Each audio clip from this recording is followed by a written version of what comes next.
NASDAQ gained 283 points, while the S&P 500 closed Thursday's trading up 68 points. America is listening to Fox News. Half a day. This is Jade Uggan from Security Title, and in celebration of Tomorrow Month, here is a tip on dealing with your land. You might be thinking of giving part of your property to your child or another family member. Once you have subdivided the property and recorded the map, you will also need to record the deed transferring the title. Just drawing the map is not enough to make sure they actually own the land. Protehi I Tanonmu. When it comes to your family land, call the professionals at Security Title. We are here to help. Every company needs money to grow and take on the challenges 2023 will bring.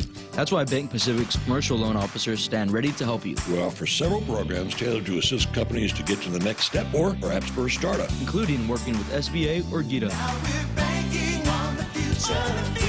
Services to choose. Bank Pacific, where others put branches. Bank Pacific. We want to be your partner. Equal opportunity lender. Member FDIC. Credit conditions apply.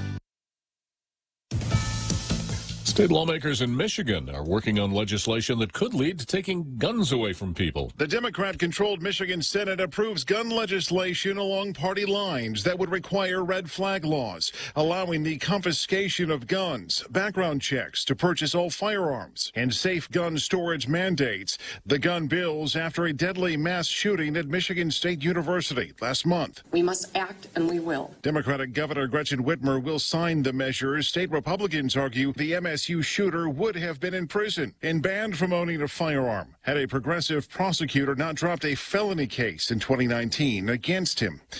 Jeff Manasso, Fox News. The rash of torrential rainstorms in California may soon send some apartment buildings tumbling into the sea. 3 clifftop apartment buildings in San Clemente have been evacuated as the land around them began to shift and slide away. The National Weather Service says heavy rain could hit Southern California again next week. Another potential victim of the weather, strawberries. Farmers say it's too soon to know the extent of the damage, but say hundreds of acres of strawberries slated for sale this summer could be affected. A high-tech solution to rampant shoplifting is bringing scorn to the operators of a small New York City store. A Fairway supermarket in an upscale Manhattan neighborhood is using facial recognition technology. Shoplifting has skyrocketed in New York City over the past couple years, but some believe collecting eye scans and voice prints from customers is going too far. It's unclear if other New York stores will follow suit with the Big Brother-like surveillance in order to combat repeat offenders. The NYPD does report in 2022, just 327 habitual thieves made up 30% of the city's shoplifting complaints. Tom Graham, Fox News. And I'm Jack Callahan. This is Fox News.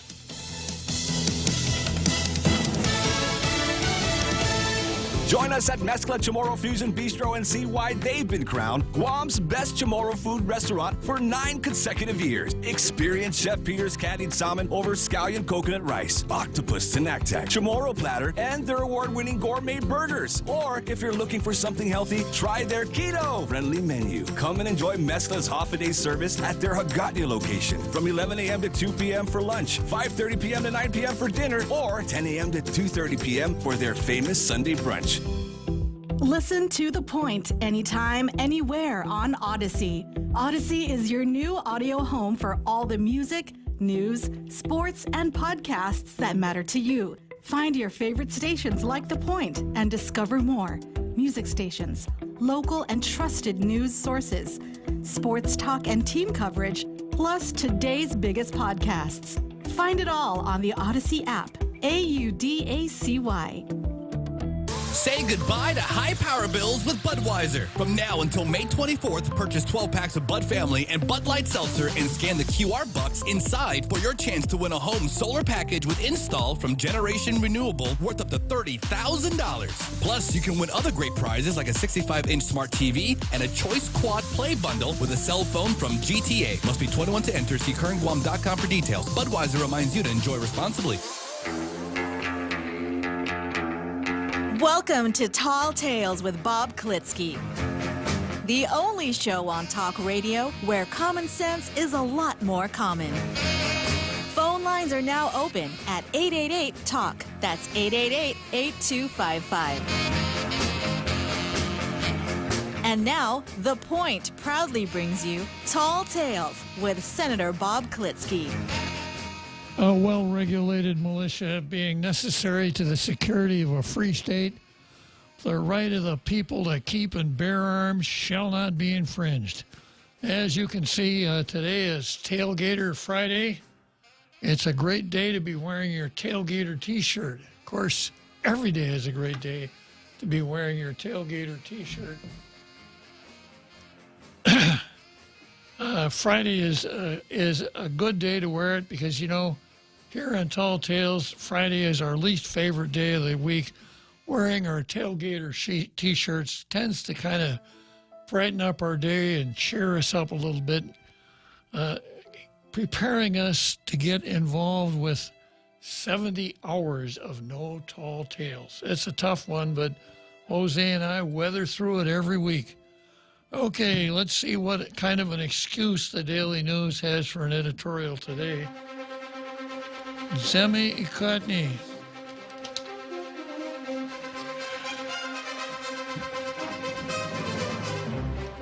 Here it goes. Video showcases good work being done in Guam education. That must be quite a video. The bird and the piano down at Southern High, the fleas up at JL Paris and Jigo and so on. It must be a really interesting video. Well, here's what the editorial says. Despite the ongoing problems with facilities, sanitation, and maintenance, there's some good news coming from the Department of Ed. Officials are in D.C. this week highlighting work that has been done under the Department of Education Consolidated Grant. According to Assistant Superintendent Joe Sanchez, the grant provides about $30 million a year to the Department of Ed. It's the largest grant Guam DOE receives from the U.S. Department of Ed. Aside from Special Purpose Education Stabilization Fund and American Rescue Plan grants, which are specifically for COVID-related programs. Sanchez is accompanying Acting Superintendent Judy Wanpat-Ten, Administrator of Federal Programs Ike Santos, and program officers and leads from the Federal Programs Division and Curriculum and Instruction to the Consolidated Grant Technical Assistance Meeting for Insular Areas. That's a lot of folks on a junket, Jose. As part of the presentation, Guam officials showed a video, Sinan e Patgun Pacifico, Empowering the Pacific Child, highlighting the work that has been done using grant funds. The video showcases some of the good work being done through programs such as STEM robotics, pre-advanced placement courses, and technology in the classroom. Language, dance, the arts, and science are all demonstrated with testimonies and interviews with students and teachers. The programs extend beyond the classroom to student peer mediation, after-school and alternative education, parent outreach services, and instructional enrichment programs. Services not usually associated with school, such as access to campus washers and dryers, also are included. And the grant doesn't just cover public schools, private and charter schools are also helped. In addition to Guam, representatives from the CNMI, American Samoa, the Virgin Islands, and Palau are attending the meeting, Sanchez said. The teams meet with Department of Ed officials on the progress of their current grants and attend workshops on how to maximize and leverage their resources using grants, Sanchez said. We also learn about other best practices utilized by other states and territories. It's a good program, and the Guam team put together a good video showing how it works. The only thing they didn't tell us was how many dogs and ponies were used to put together the video. I hope that production didn't cost more than the price of Simon Sanchez. Right. Yeah, but, people like to take junkets, Jose. Okay, let's see what we have on the card for this afternoon. I had a card here somewhere. Did I give it to you, Jose? I have a copy. I thought I did too, but apparently that's okay. So I've got 28 days. I've got Judicial Council versus the pay. Oh, here it is. Yeah. I of course, start out with systemic racism. I don't have any Public Law 36-34 violations today. Then 28 days of Therese, the governor, and won't. Judiciary and others versus the pay raise. And I never know how to pronounce this. Is it Tatuha? Tatuha? Tatuha. I never know which syllable to put my emphasis on, Jose. Tatuha. Tatuha versus Han Hui. Real Joe knows how to pronounce the last syllable. Yeah. Yeah, I've got Zona versus Sison. And some stuff left over from yesterday, Chief versus Levin, McNinch versus Separati, etc. Let's go straight to systemic racism. You know what that's about. The rice is orange, it isn't red. The narrative says it's red. The facts and the truth are it's orange. If you want to come along and state the truth instead of the narrative, it's perilous because you maybe get silenced. So yesterday I talked a little bit about the narrative that went on last night, or excuse me, night before last. Yeah, at the legislature, wherein the governor gave her State of the Territory address and talked a little bit about the usual, the way it's done, etc. But this time and last time there was the bendición, the blessing. And a group gave the blessing, the bendición, and it's called Guma Mahiga. Guma Mahiga, which means woven house. And I explained to you that it's a group of very young kids, middle schoolers, dressed up in Hawaiian-type costumes, an adult playing a ukulele, and they're all kind of singing and kind of moving around like they're dancing a little bit, you know. And Jose concurred with me that this is not the place for entertainment. Well, I didn't have my program with me, so now that I have it, I see this wasn't entertainment, this was the blessing. Wait. Yeah. So this was second blessing. Well, we start out with the national anthem and the Guam hymn. Then we have the Inefresi, which is kind of like a blessing. And then the bendición, and then the invocation. You know, if they did this on Saturday night, you could get credit for Sunday Mass. Beep, beep. Yeah. So the whole thing was so out of context and so strange as to cause me to wonder whose idea it is and what's the point here. And I spent some time yesterday talking about culture and what culture means. And if this is part of the Chamorro culture, it stands for the proposition that the Chamorro culture will adapt songs and dances from other jurisdictions and present them as something that has historical authenticity whenever the chance arises, even at solemn gatherings like sessions of the legislature. I'm curious on how these things get introduced into something like that. Just pops up out of nowhere? Was there an introduction? Nope. Did the public even know that these are now going to be part of protocol? Is that what this is? You know, it's in the program, but it just happened after the Inefresi. They came, no announcement what it is. They They came very loudly chanting into the hall, arrayed themselves across the front of the hall. The adults started strumming as ukulele, and away they went. Yeah, very interesting. Okay, let's take a peek at the card. And I've got, yeah, all right. I've already been through the card here. So let's start out with 28 days. 28 days to sign Eagle Field lease. And the Admiral has notified the governor and anybody else who's paying any attention that the governor has 28 days from March 15 to sign that lease. And if he doesn't sign it, the Navy will use it for something else, maybe military housing.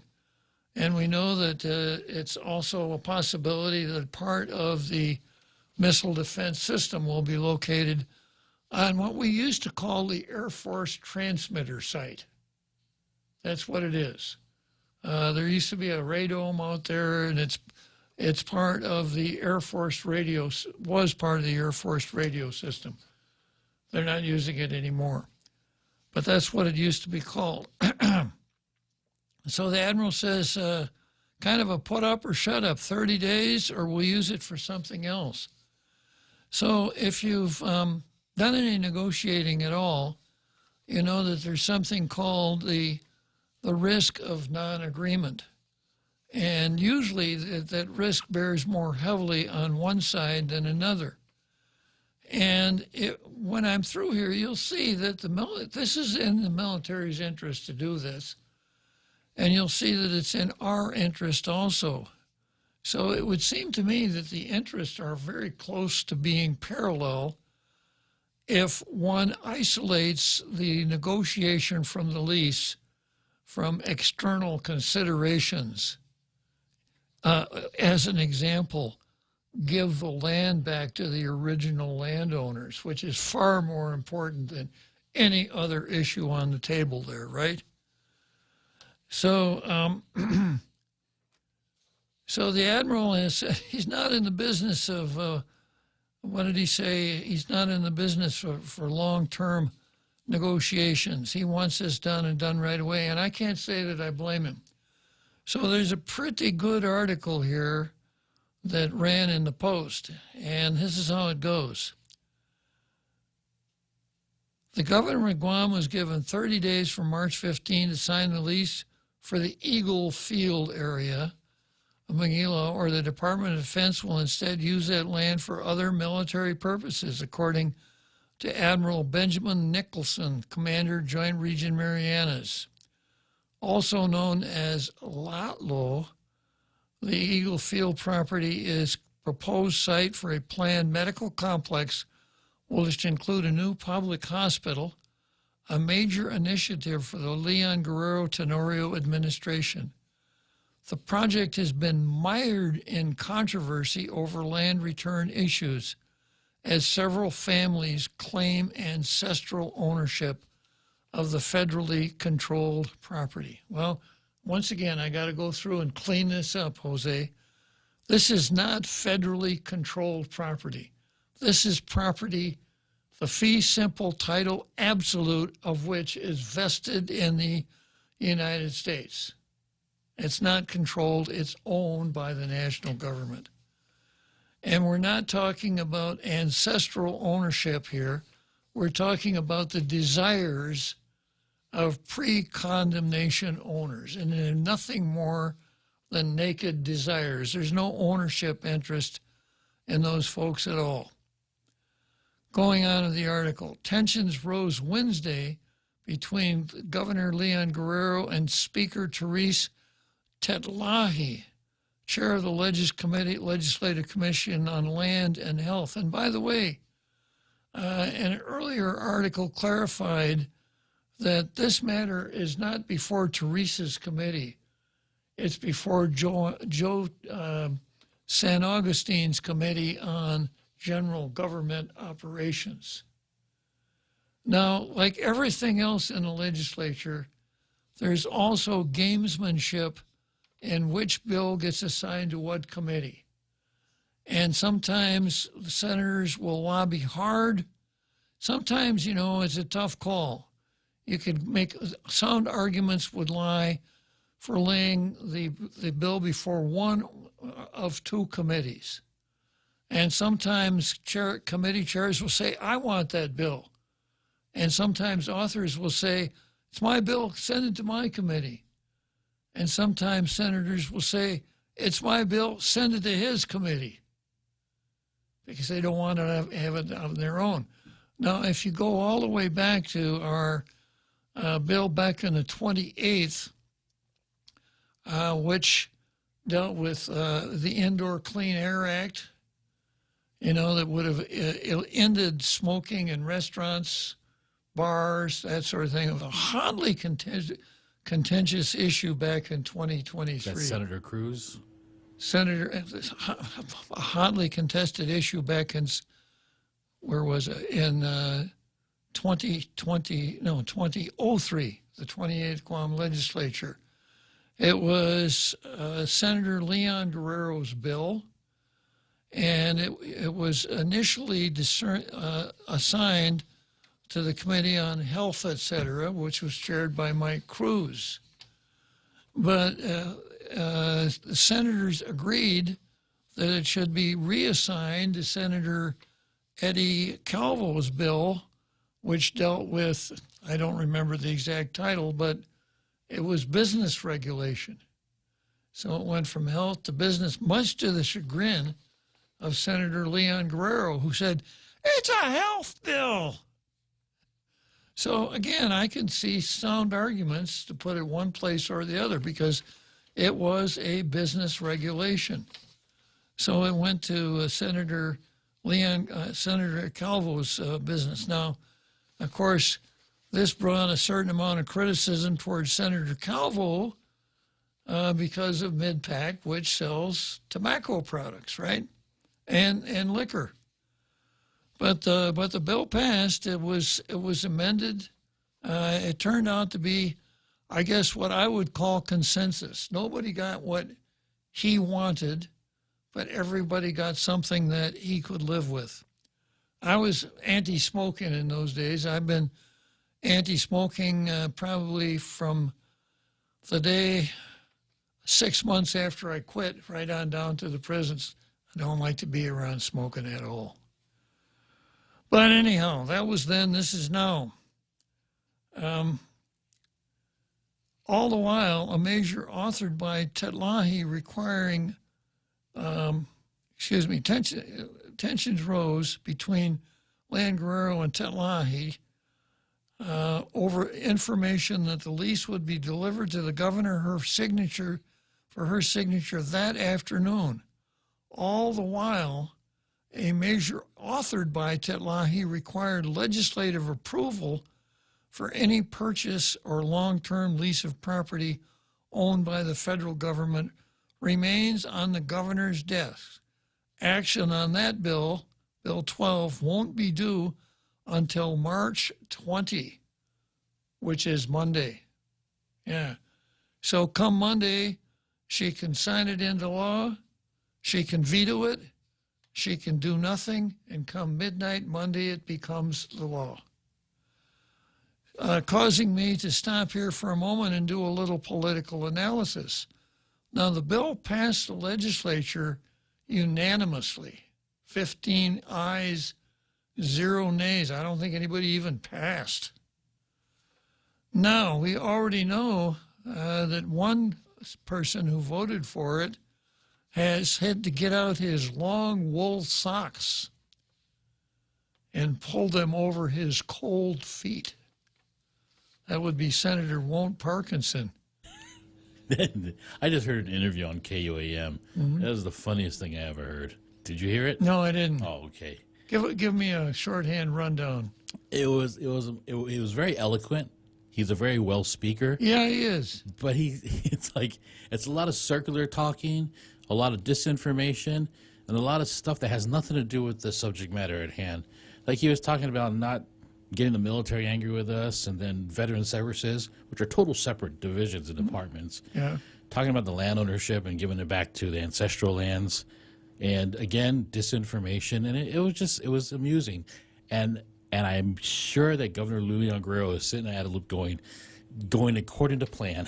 Everything is perfect. Is there any truth to this rumor that this was done in front of a kind of a translucent screen, and you could see Governor Leon Guerrero behind the screen doing a all the way from Oz? Oh, I see. Yeah, absolutely. Yeah, the shadow. Yeah, you can see her shadow raising a fist and cheering him on. The fist pump. Yeah, the fist pump. So, Walt Parkinson has explained that when it became clear to him that the land is not going to go back to the hopefuls, and he says then it's a matter of what did he say? Precatory versus propaganda. He said there's no good reason now not to go along with the lease. And, of course, the other rumor that I heard is that Governor Leon Guerrero was standing behind him, and you could just barely see her lips move when Walt talked. I don't want to know where her hands were. Yeah. So it could very well be that there are 6 anti-Therese folks in the legislature, 6 San Augustinites who wanted San Augustine to be speaker. Well, there was kind of she confirmed his vote in the speech itself, which Yes. I thought was very revealing. But, it's accepted here on Guam to say things like that. Mm-hmm. Yeah. So the 6 who wanted San Augustine instead of Therese, when Therese went and signed up with 6 Republicans and 2 wayward Democrats, so it may be time for the 6 to say, turnabout is fair play here, Therese. Karma's a bitch. And not go along with an override. It's very, very, in fact, I'd say it's probable at this point, right? Could be, but it's up to the educated people here on Guam, the voters, to recognize some of the disinformation and understand what is really going on here, because an override would be appropriate, I think. Well, it would be, it would be appropriate, but when the WANPAT 10 Ray Tenorio salary increase has come back into view. That's mentioned in another article dealing with the pay raises. They gave themselves a pay raise. Chris Duenas gave himself a pay raise. It was okay for him, but he doesn't want anybody else to get one. And again, the disinformation behind there. This is why we need tall tales, is to muddle through or to clear away all the mud that's being thrown and get down to what's really real. Really.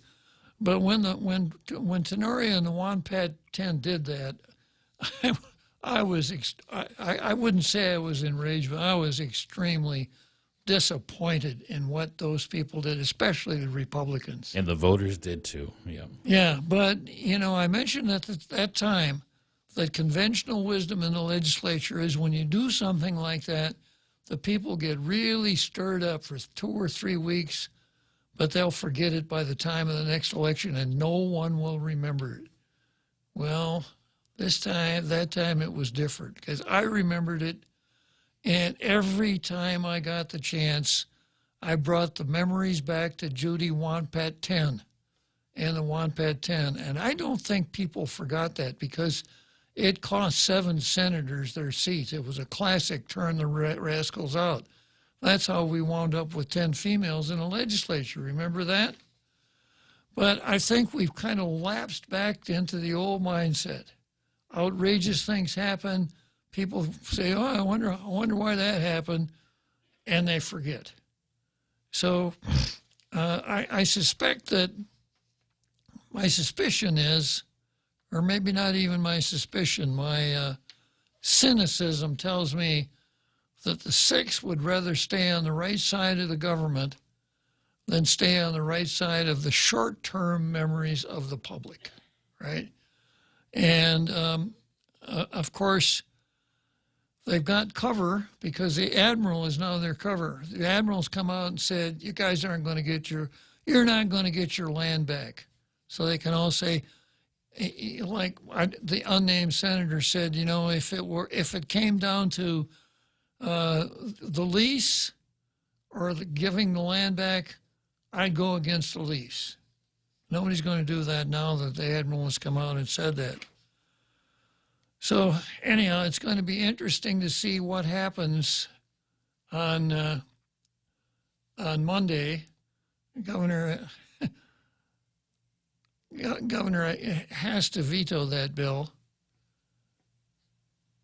Well, we'll see. Going on, Leon Guerrero did not sign the lease Wednesday afternoon, but did receive a letter from Nicholson informing her that the Navy has fulfilled requirements on its end and is prepared to sign the lease after GovGuam has appended its signature, including in that letter was a 30-day deadline. That's the firm time frame, regardless of any changes that might be proposed for the lease, Nicholson said Thursday during a meeting with media representatives at GRM headquarters on Nimitz Hill, what we used to call Comnav Mar, Jose. I still call it Comnav Mar. Is this associated with Marbo, the acronym? Then the acronym MARBO stands for Mariana's Bonin Command. That's where MARBO came from.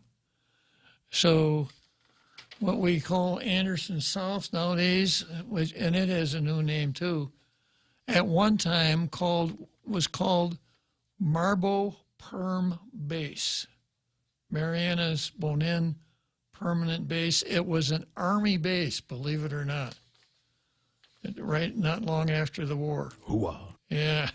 That's for my dad. Yeah, thank you, Jose. Yeah.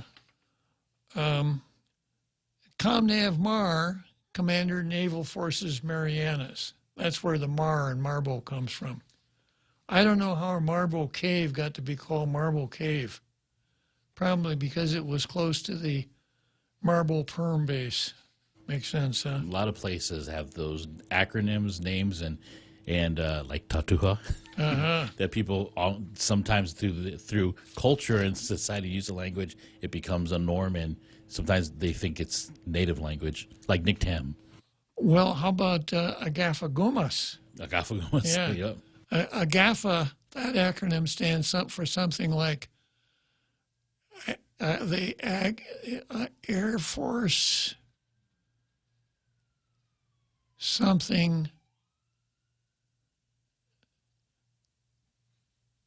It has Air Force in it. I think it's where the F comes from, auxiliary or annex or something like that. And then somebody in the Air Force thought, we'll add a Chamorro touch to it, and the Chamorro word for house is Guma. So it's more than one house, so it must be Gumas, right? That's not how you pluralize Guma. But that's how Agafagumas got its name. All right, moving on here. So when the Admiral says 30 days and the negotiation is over, he goes on to say, we don't want to let this continue forever, but I think we're in a good place because we've been negotiating for months now. You don't say. Now you have this mental image of this gigantic cat crawling out of a bag, right? All right, let's take a short break here and we'll come back to the cat crawling out of the bag.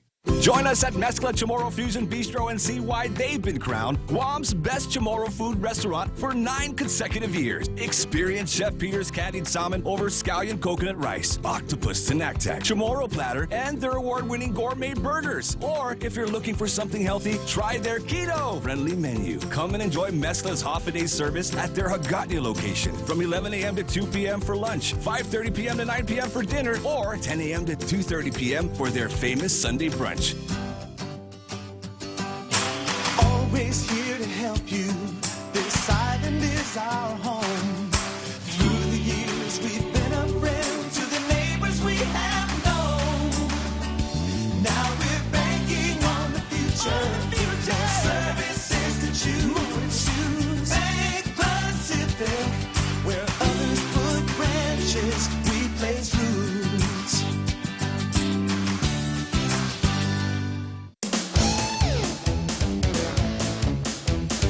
Now, more Tall Tales with Bob Klitzkie. Spitting truth like watermelon seeds at a summer picnic. Call now, 888-TALK, 888-8255.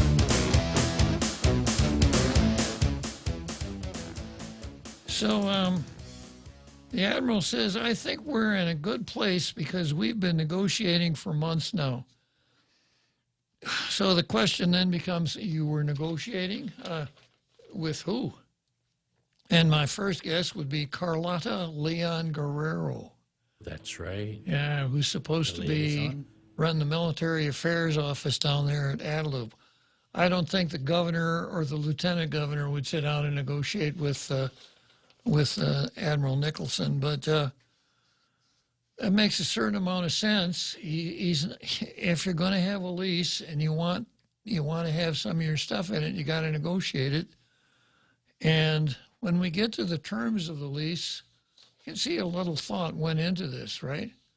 Now, of course, as soon as I read that, the first thing that pops in my head is that 15 people over at the legislature, we should have had a role in that.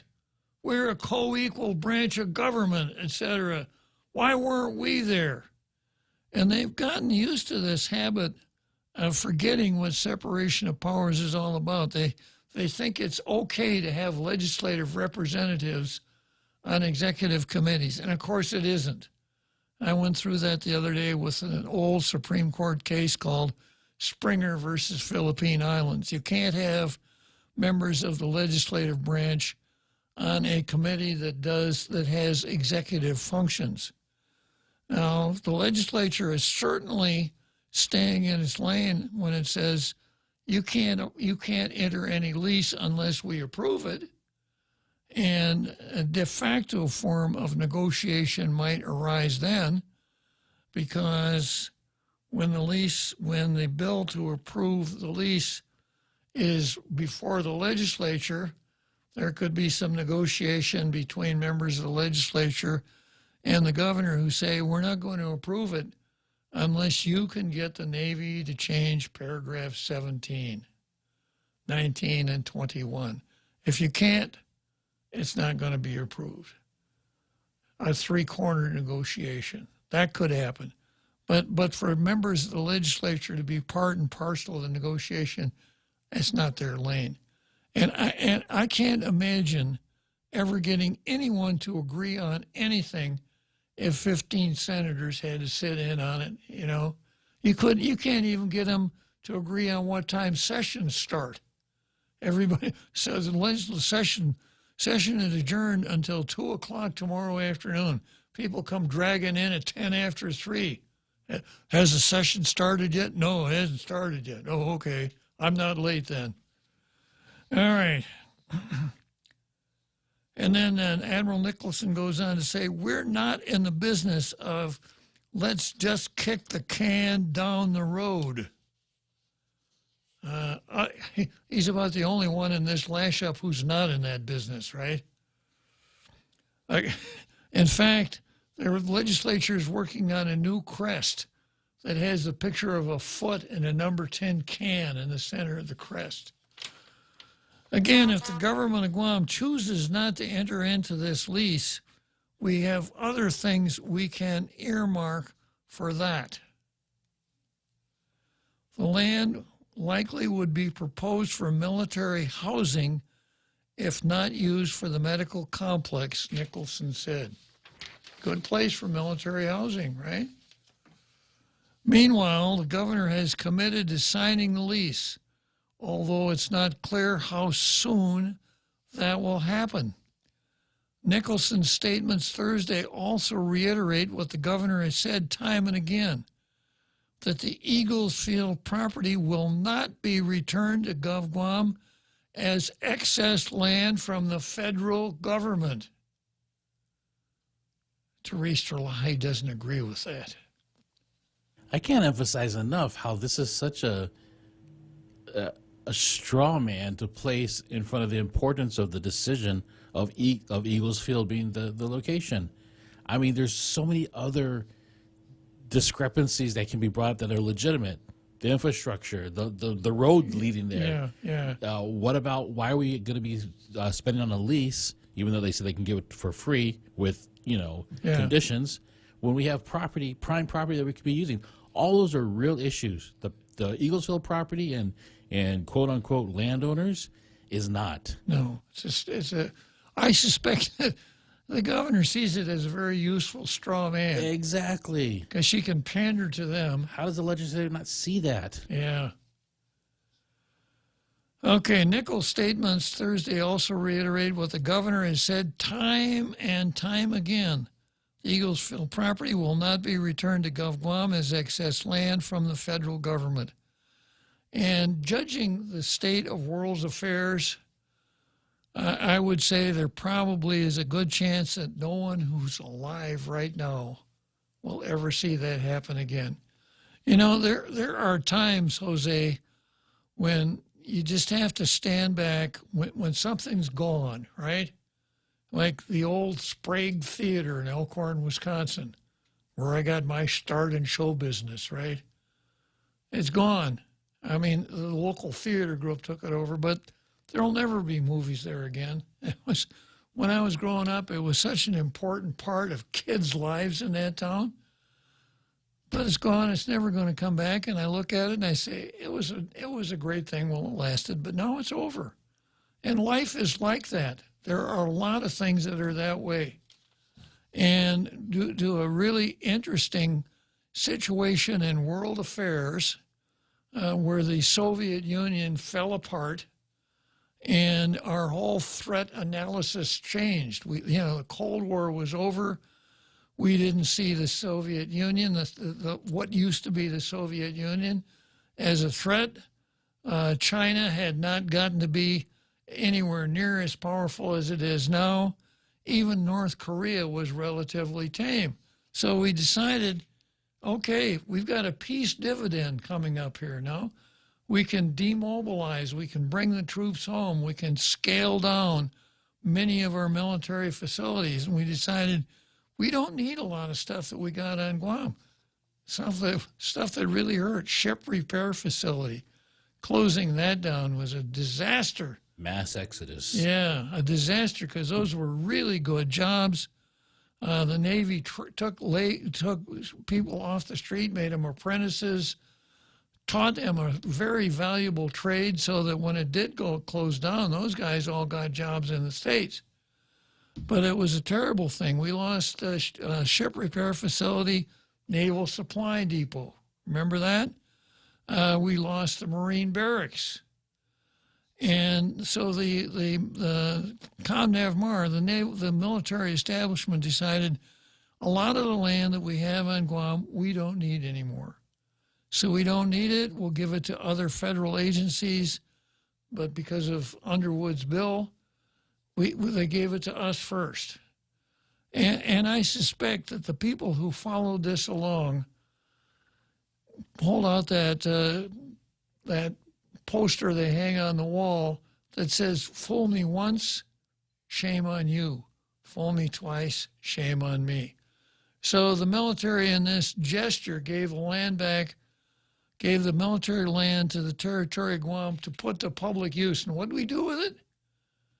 We created huge windfalls for pre-condemnation owners who took places like the barracks at NAS, sold them for $10 million, and we had to buy them back or rent them from the pre-condemnation owners. So I suspect that's why the new law came along. The amendment to that law came along, said, yeah, you get first shot at it, GovGuam, but you cannot give it back to the original owners. Perish that thought.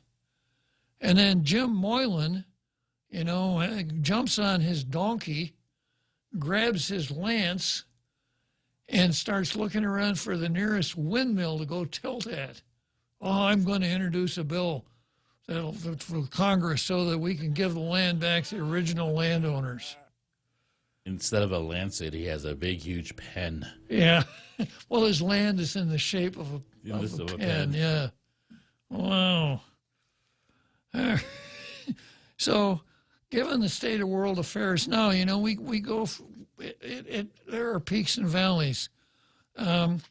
During the time that I was in the Marine Corps, the Korean War was over. The Vietnam War hadn't started, and once again, we saw a turn. The Marine Corps reduced its strength from 190,000 to 175,000 during the time that I was in. But then, of course, the Korean War came along and everything changed. But I don't see an end to a very militant North Korea, because the whole national thrust in North Korea, and everybody in North Korea is on the right side of this, is to keep the Kim family dynasty in power.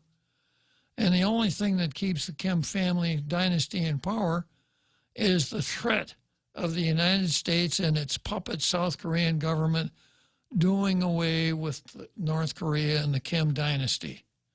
So the Kim dynasty has to continue doing sable rattling, developing its nuclear capability, etc., and making warlike moves towards the United States to stay in power.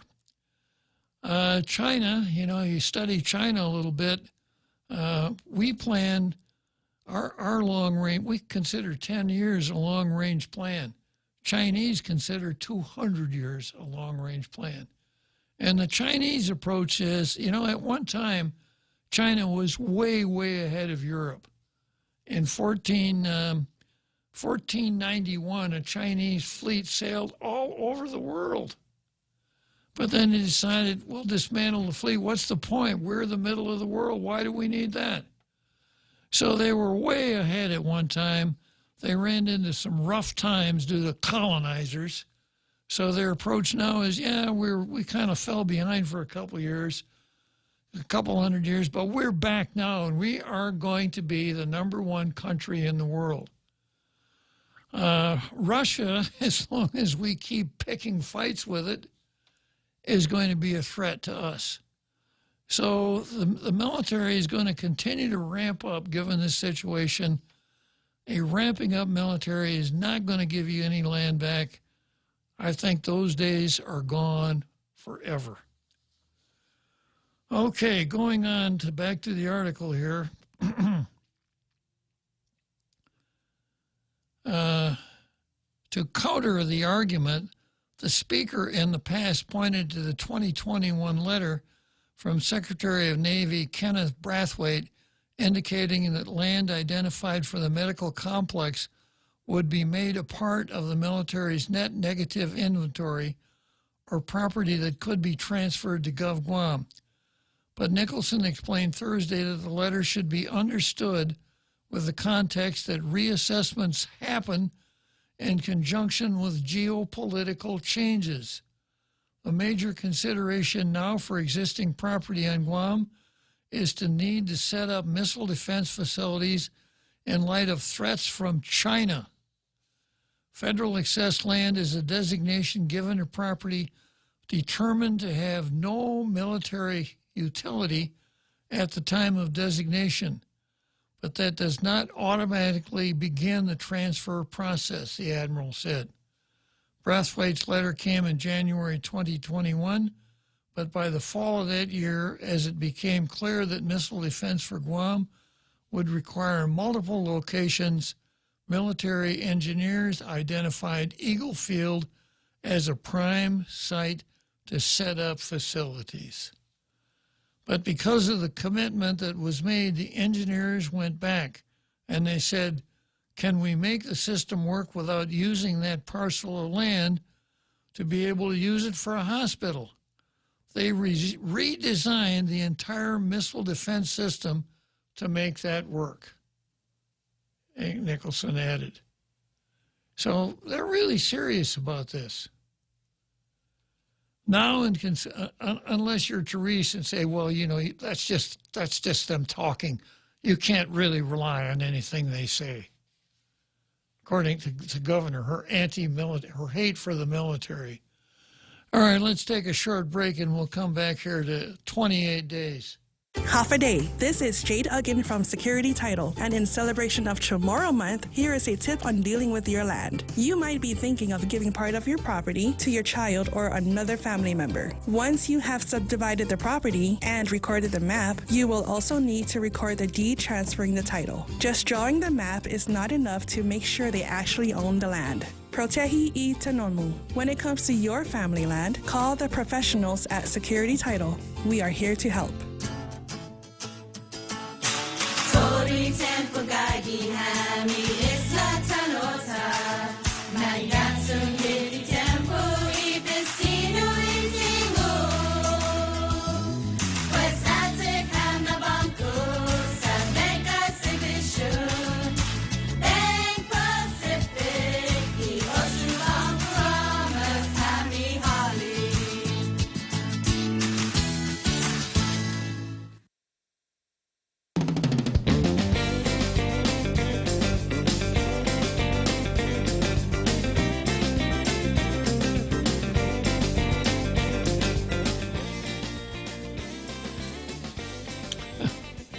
I picked on the Facebook, and Bonnie says, "How about the Guam, the racetrack, since it's closer to the port?"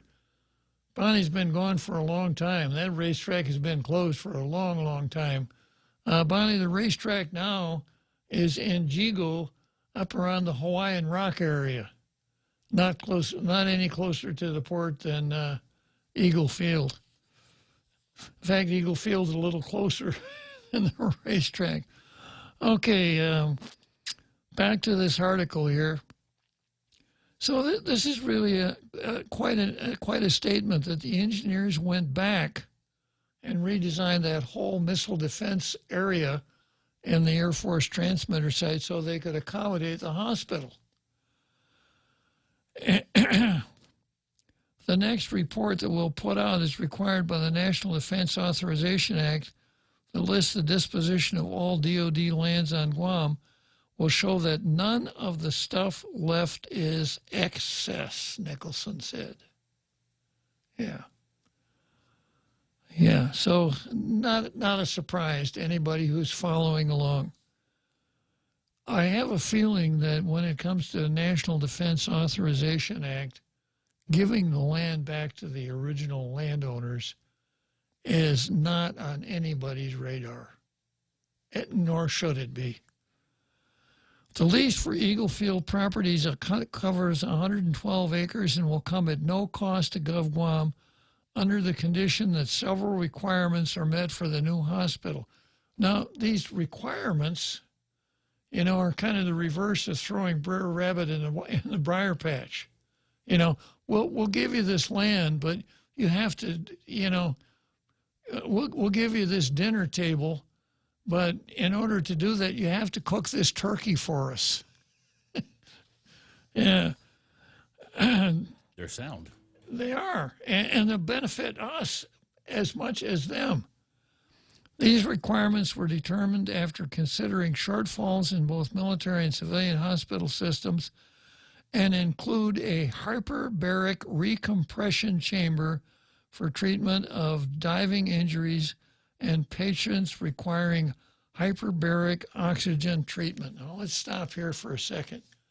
Hyperbaric oxygen treatment means there's a chamber, believe it or not, an airtight chamber. You put the patient in there and you pump pure oxygen in there under pressure. And if you're dealing with a diver who came up too fast and is running the risk of bends because he's got, undissolved nitrogen, recirculated nitrogen bubbles in his blood, it will forestall the bends if it's timely. And then wounds heal much faster in that hyperbaric chamber than they do in regular air. We had a hyperbaric chamber once upon a time. Dr. Berg, right? The guy that's always on Ray's show. Yeah. No, not Dr. Berg. Oh. Macros. Macros? Yeah, Okay. yeah. Dr. Berg's radiology. Yeah, yeah. Macros had one and used it and knew what the hell he was doing. But we chased him out of here, so we don't have one. And, it's another one of those things that I talked about the other day when we talked about emergency medicine. So if you really have some serious wounds that are very difficult to heal, packing you up on a plane and sending you to Honolulu or Manila probably is not going to work very well unless you're somebody that has his own private jet. But if we had the hyperbaric chamber, of course, we would use the hyperbaric chamber. And you can see why the Navy would want to have a hyperbaric chamber. They got submarines, they got divers, they got that kind of stuff, right? Okay, the hospital must have that hyperbaric oxygen treatment, inpatient rehabilitation capabilities, which I don't think we are very well invested in. Yeah, I know there's physical therapy places, but I don't think we have do we have a rehab floor? I don't think so. I have no idea about GRMC. Yeah. Inpatient hemodialysis capability. Now, I'm surprised that neither of our hospitals or Naval Hospital can do dialysis. You'd think every hospital would be able to do it. That's why they're all over the island except the hospitals. I guess so, yeah. Talk about a profit center. Talk about a growing market. You see them sprouting up everywhere. Oh, yeah. So, now, of course, it's pretty unlikely that you're going to have any active duty servicemen that need dialysis. But military also serves dependents and retirees. And sometimes dependents are really old. So I could see where that would be attractive to them. They want, let's break for the big halftime show and we'll come back to 28 days.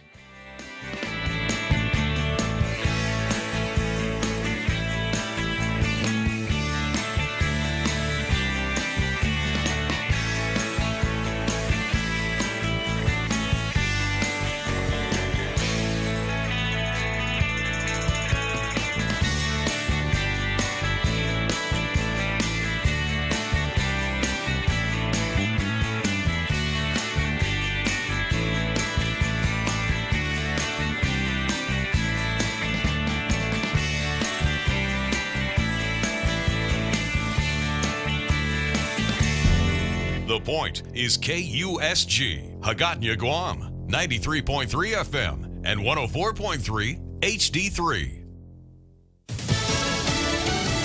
Video from the downed drone released on Jack Callahan, Fox News. The Pentagon says it shows definitively the Russian aircraft were the aggressors. The Defense Department says the Russian plane physically attacked the unmanned American MQ-9 drone, damaging the propeller and forcing the U.S. to crash the $30 million drone into the water. Russia has suggested this new video doesn't actually show the jet contacting the drone, but the Biden administration says Russia is responsible for its unsafe behavior. Fox's Matt Finn. The Defense Department says it appears Russia is attempting to recover our drone, but the U.S. thinks it's very unlikely that Russia will be able to because it crashed in extremely deep water. Without naval assets in the Black Sea, currently the U.S. has no way to attempt a recovery.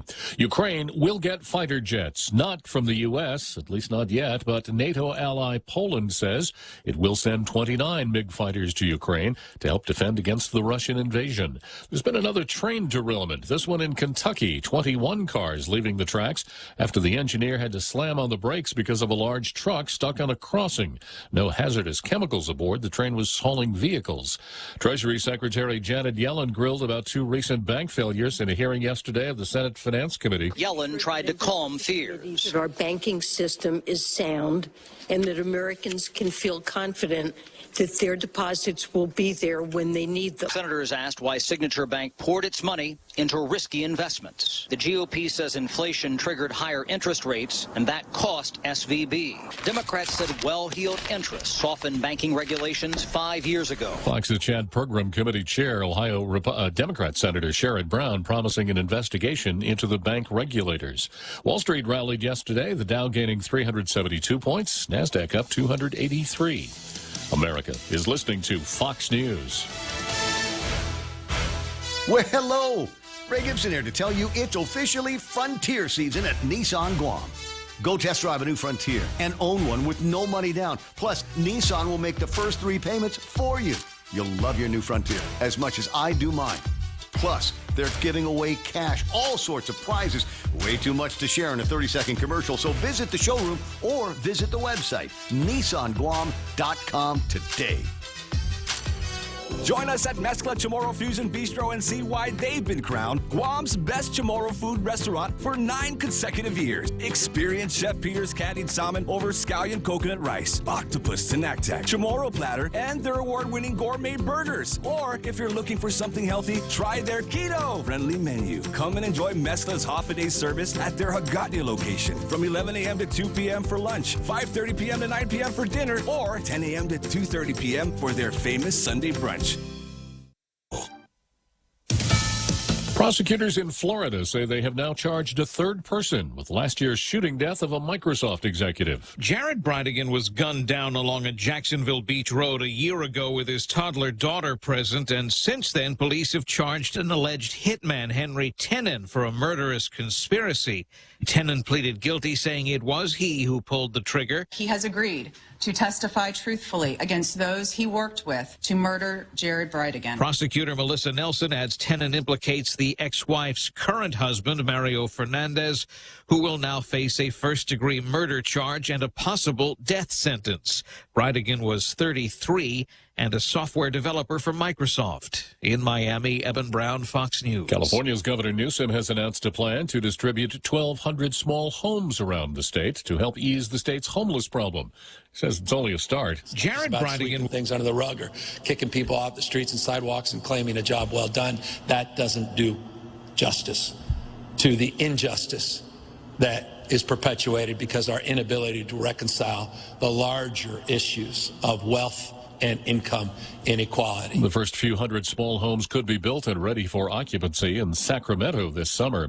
In Canada, authorities have busted a drug mule with wings. A pigeon spotted in a British Columbian prison wearing a makeshift backpack used, prison officials say, for smuggling drugs into the joint. This about 2 months after another pigeon was discovered at a nearby prison carrying crystal meth over the walls.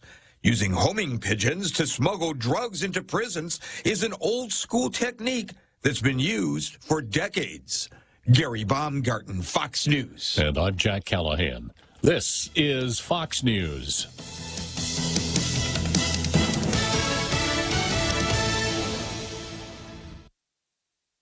Say goodbye to high power bills with Budweiser. From now until May 24th, purchase 12 packs of Bud Family and Bud Light Seltzer and scan the QR box inside for your chance to win a home solar package with install from Generation Renewable worth up to $30,000. Plus, you can win other great prizes like a 65-inch smart TV and a Choice Quad Play bundle with a cell phone from GTA. Must be 21 to enter. See currentguam.com for details. Budweiser reminds you to enjoy responsibly. Every company needs money to grow and take on the challenges 2023 will bring. That's why Bank Pacific's commercial loan officers stand ready to help you. We offer several programs tailored to assist companies to get to the next step or perhaps for a startup, including working with SBA or GITA. Now we're banking on the future. Services to choose. Bank Pacific, where others put branches. Bank Pacific. We want to be your partner. Equal opportunity lender. Member FDIC. Credit conditions apply. half a day. This is Jade Uggan from Security Title, and in celebration of Tomorrow Month, here is a tip on dealing with your land. You might be thinking of giving part of your property to your child or another family member. Once you have subdivided the property and recorded the map, you will also need to record the deed transferring the title. Just drawing the map is not enough to make sure they actually own the land. Protehi I Tanonmu. When it comes to your family land, call the professionals at Security Title. We are here to help.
All right, so where was I here?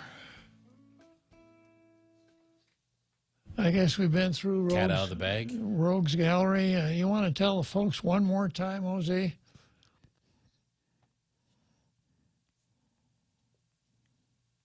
You would think I have committed to memory. So in order to get a I Am a Tailgater t-shirt, you can go to the streams, YouTube or Facebook, because their links are in the comments, or you can point your browser to thepoint.gu. That's the official website of this radio station. Scroll down a little bit and click on the t-shirt with the beard. It'll bring you to the link where you can buy your shirt. When it arrives, put it on, take a selfie, and send that selfie to the Point's WhatsApp number, 671-797-8255.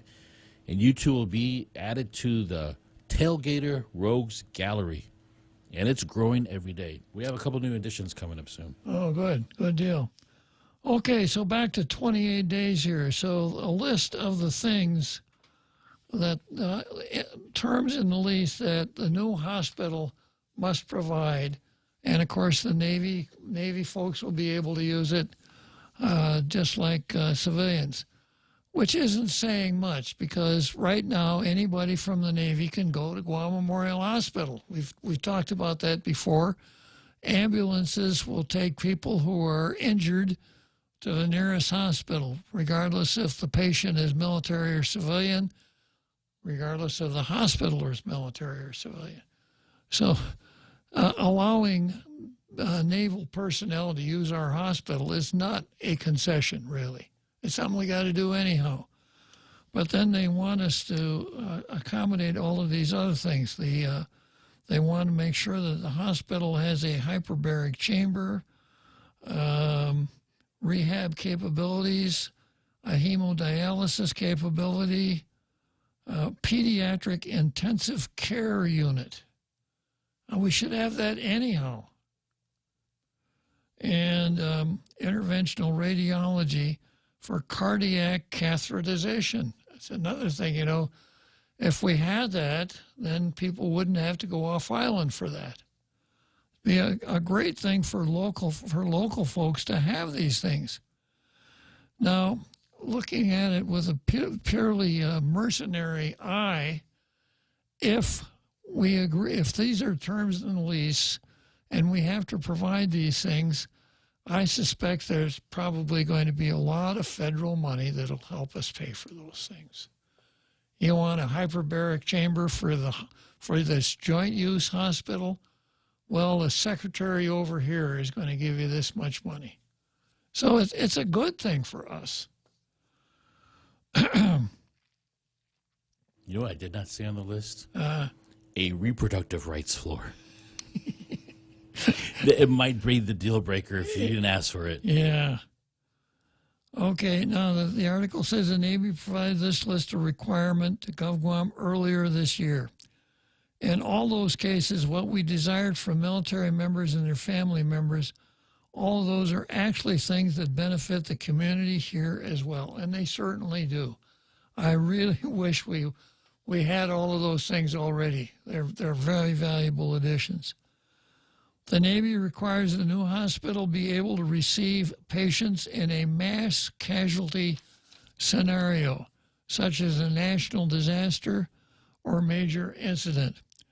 A specific type of landing pad is also required for the hospital to accommodate military aircraft, which could be involved in rescue of medical missions. Now, in another article, I read that this has to be a heat-resistant pad, because when I first heard about this, I thought they want to land helicopters, but they want to land tilt-rotor aircraft. Osprey? Osprey and Harrier. Harriers, wow. Yeah. And the rationale is that, you know, the Navy is taking much more interest in the islands south of us, especially Palau. So as part of our, for want of a better word, wooing of these islands, and we know the Chinese are coming in with bagfuls of cash trying to buy their way in, the Navy contemplates having to evacuate people from there to our hospital. And I don't know if that's within range of a helicopter or not. Probably not. But these tilt-rotor planes can make that trip pretty fast. And onto a carrier. Yeah, yeah. So I can understand why they would want to do that. And then, of course, having that pad there benefits us, as per what we talked about emergency medicine the other day. Right now, if a person's in a serious accident in Humatic or Malesu, it's going to take a couple hours to get the poor guy up here, you know. Whereas if we could figure out how to land helicopters down there and bring them up, it'd be a lifesaver. In a release published Wednesday morning about the lease and meeting that took place Tuesday among the Rear Admiral, the governor, and certain lawmakers, the speaker said it was unclear if civilian patients would be the priority of the new hospital if it were to become full, absent details of the lease. Both Nicholson and the governor have now said the new hospital would function like Guam Memorial, a public hospital. It's a hospital for the people of Guam. And just like today, if it has a specialty that Naval Hospital doesn't have, we send a referral, just like GMH does to Guam Regional Medical City. That's the normal process of how hospitals and healthcare does business, Nicholson said. Right now, he said 4,000 military members or their dependents are sent on average per year from DOD facilities to local facilities under referrals. So we're already doing it when DOD facilities don't have the care they need. Nicholson said he has made himself available to speak with local lawmakers, but except for the meeting Tuesday, no lawmakers have spoken with him. What would the point be? If you already know everything, why would you want to talk to somebody else? Now, it sounds like Nicholson here, Admiral Nicholson's pretty knowledgeable about all of this stuff, which, of course, he should be. And you don't get to wear that star around on your shoulder only because you look good in uniform. That's how I got my rank. I look so good in a uniform. Clarify, you mean he's knowledgeable of this project? Yes. Yeah. Uh-huh. Not to be exuding envy here, but it would be nice to be knowledgeable of the project too. Not to the extent of what he knows as far as the property and those negotiations, but give us something other than a really pretty picture. Yeah. You know, and I think that's also where the sore point is with this project as well, is we don't see a lot of transparency. We don't see any transparency with it, except for when she wants to tell us the decision is made and this is her decision. That's true. Yeah, that's very true. Okay, I thought we'd get some calls. Are our phones down, Jose? Oh yeah, that's right. Everybody, it's been down since 7 o'clock this morning. Oh, okay. So we're not taking any phone calls because we can't. Uh-huh. But if you're able to join YouTube stream or Facebook, you can place your comments and if we're able to get to it, your questions as well. Yeah. Okay. So.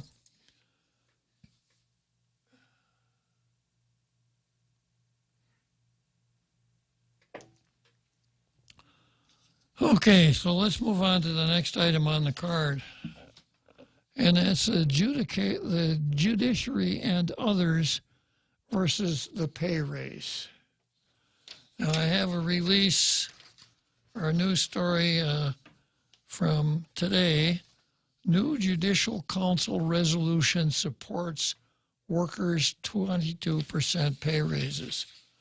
With the implementation deadline for the governor's 22 pay raise increase for employers under the Gulf Guam pay plan less than a month away, the Judicial Council have voted to adopt 2 resolutions to increase pay for Judiciary of Guam employees and law enforcement to avoid delays later. Yeah, I'm going to be a little hard on the Judicial Council here. To avoid delays later. They're the ones that are going to cause the delay, as you'll see as I spin this web a little farther. The first resolution relates to pay increases for judiciary employees on pay structure based on the general pay plan, while the second provides pay raises for the branch's law enforcement officers. Both resolutions, however, are dependent on the passage of Bill 2437, which appropriates money to pay for the raises and the availability of funding at the courts.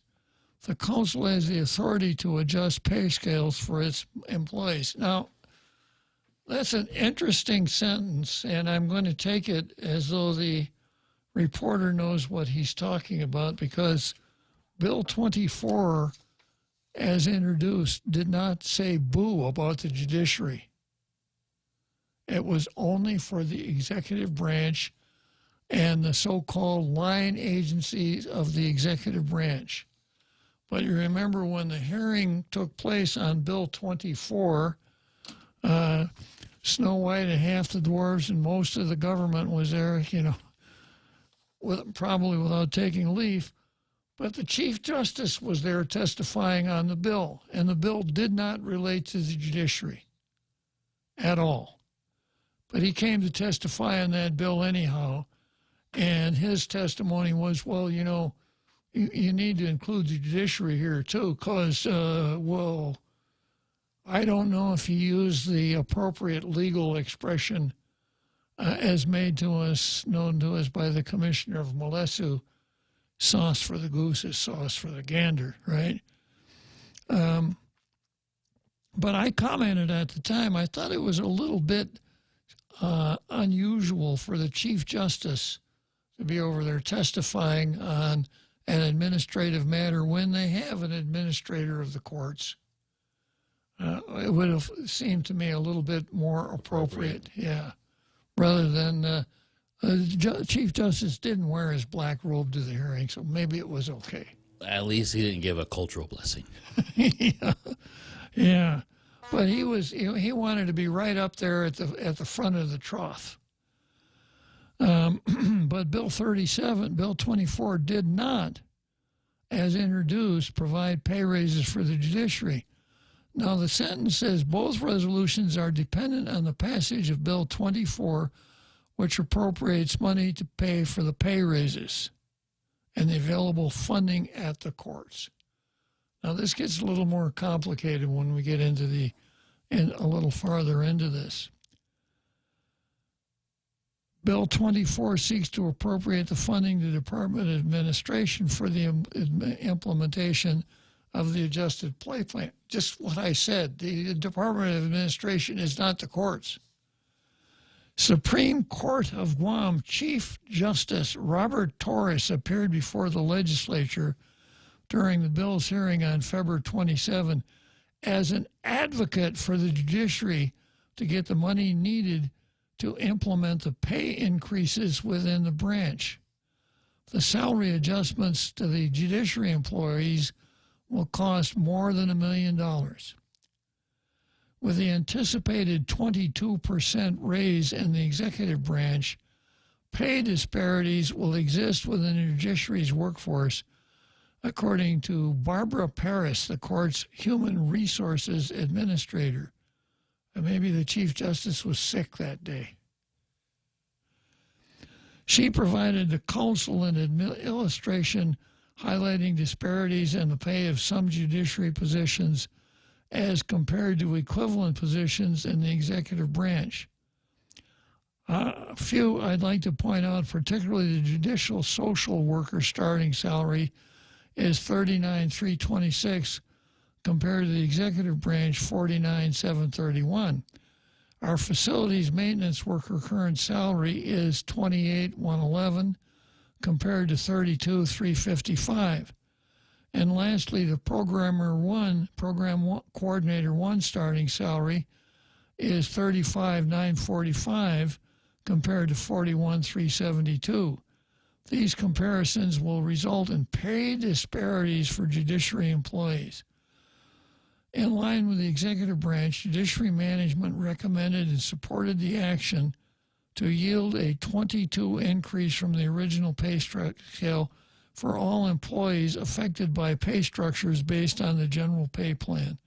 Paris said, now this Judicial Council meeting occurred after the Chief Justice testified at the legislature.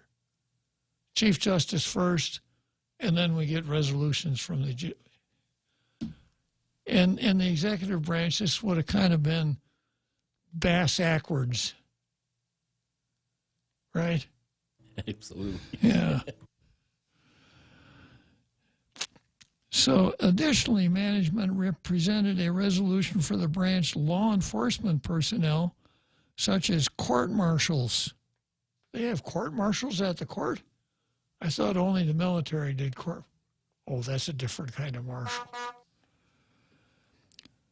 In March 22, the Judicial Council adopted a 7% increase for law enforcement. The resolution adopted Thursday would provide an additional 10% pay increase, which will yield an 18% increase from original pay scales to mirror the executive branch, Paris said. This adjustment will mirror increases to law enforcement under the executive branch, she added.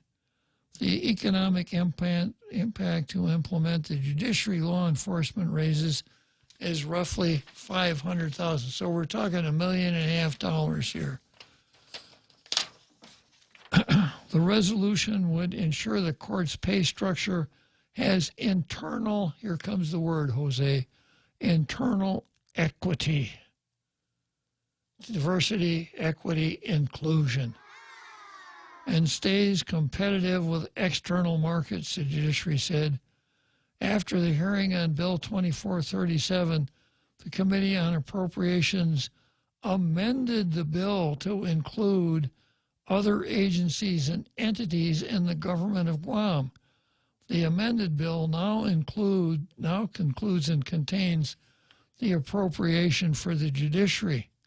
Judiciary management recommended the council adopt the resolution and discouraged waiting any longer, as the current implementation date for pay raises is April 1. Okay, this is my confusion. They can do a resolution and the pay raises will go through, right? That's what they're saying? Then why do they need the legislature? Because they don't have the money. Oh. Yeah.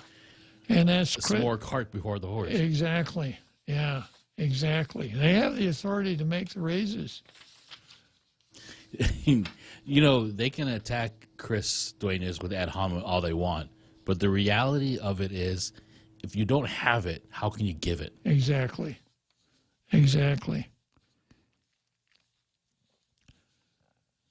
Okay, judiciary management, although the date is subject to change, according to Sarah Elmore Hernandez, Director of Policy Planning and Community Relations, acting on this now will ensure that employees' increases are not unnecessarily delayed in the event the legislature passes and the governor signs this bill by or before April 1.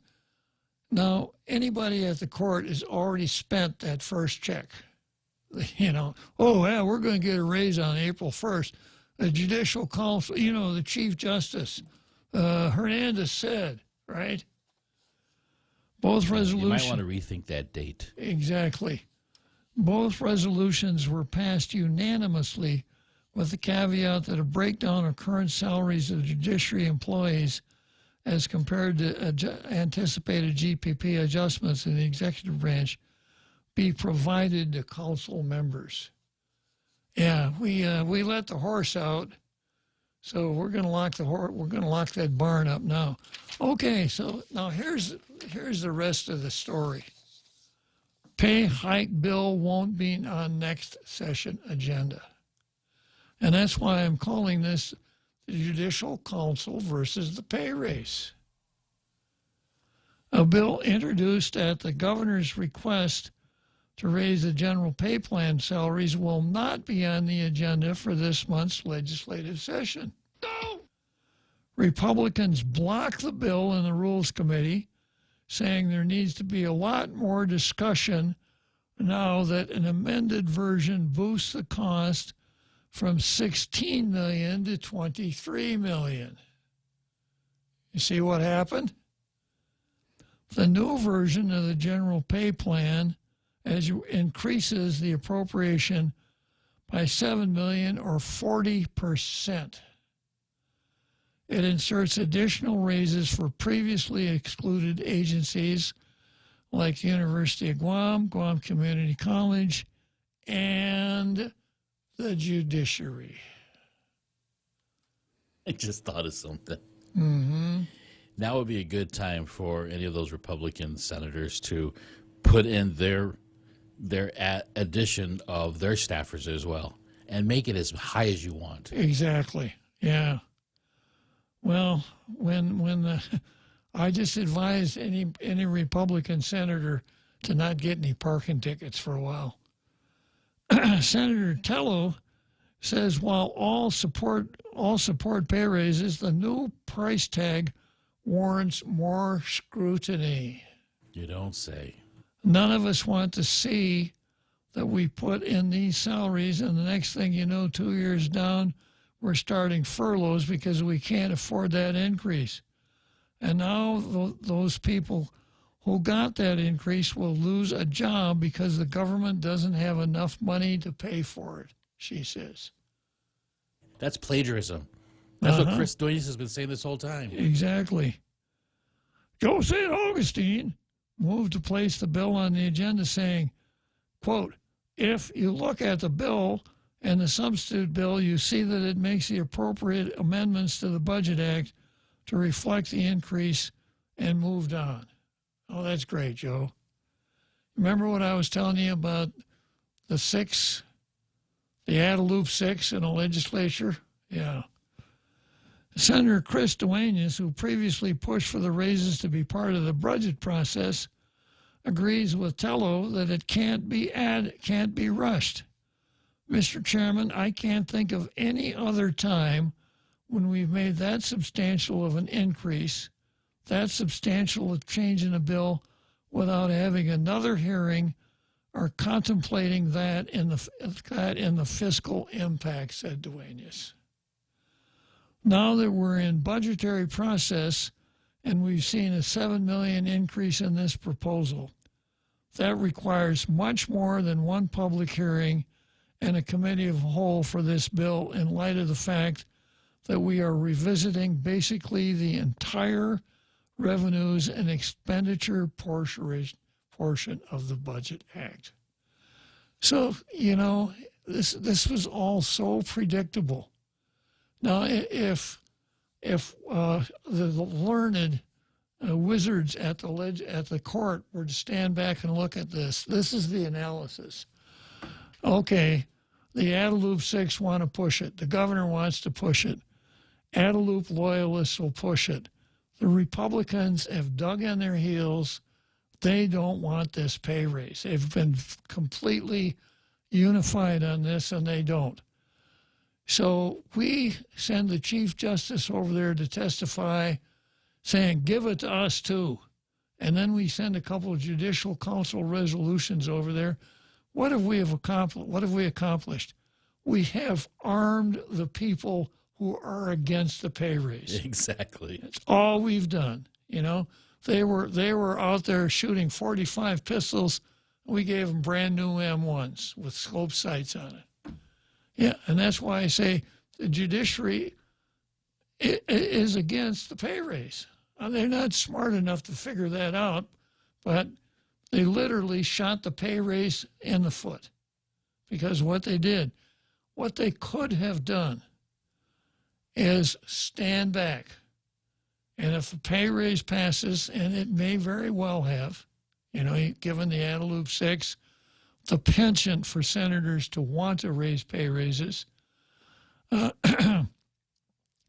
could have stood back when the pay raise is in place. Then they come along and say, make all the arguments that they made already: pay equity, competitiveness, et cetera. Split the bill. Yeah, and maybe put it in the budget for next year. But a budget in next year's, a pay raise in next year's budget is a whole lot better than no pay raise at all, which is kind of what may come out of this whole thing. Yeah. It isn't usual that somebody plays a joke on themselves on the 1st of April. But the judiciary did it. Yeah. Okay, going on here with this article. The governor wanted the pay raise to go into effect April 1, and in a news release blasted Duenas and Republicans, questioning whether they really support an increase. And, of course, if your argument is weak, you always got the ad hominem argument to fall back on, right? But under the new coalition majority, Republicans were able to flex their added voting muscle in the Rules Committee, blocking the bill from the session agenda until they get the added scrutiny they want. Ultimately, it was announced, motion fails. Yeah. So there you go, judiciary. Nice work. Who was it again that accused the Republicans of being evil? Bad guys not wanting people to get raises? Won't. That was just won't, yeah. Yeah. It reminds me of it's kind of a bad joke, not a dirty joke, where a guy comes up to a girl and goes, hey, let's get a pizza and then go up to my room and fool around. And the girl slaps the guy, and the guy goes, what? You don't like pizza? Yeah. That's a good one, Jose. Yeah, so Yeah, you know, when it's really funny. The whole thing is really funny. And of course, now, in addition to what I just said, they've also angered the governor, possibly, because the governor, you know, was once again playing the salary mousetrap game. And now the judiciary comes along and helps out the Republicans. Is one more argument why the mousetrap isn't going to work. The mousetrap being pay raise on April 1st. Everybody gets used to that idea. Okay, legislature, you got to appropriate now. And of course, when Chris comes out and says, we aren't going to do this, then it was Chris Duenas that stood in the way of you guys getting your pay raise, right? Yeah. Politics is a rough game, and it's not a game for amateurs, even if you're the Chief Justice of the Guam Supreme Court. All right, let's head for Wrigley Field, Jose.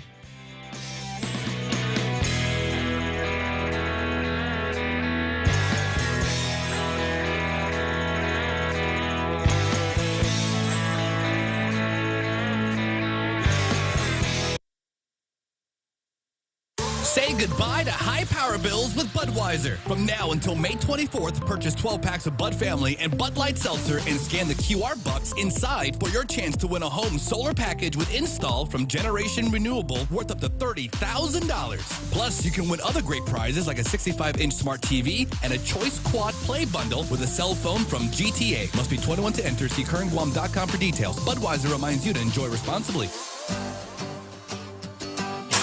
Always here to help you. This island is our home. Through the years, we've been a friend to the neighbors we have known.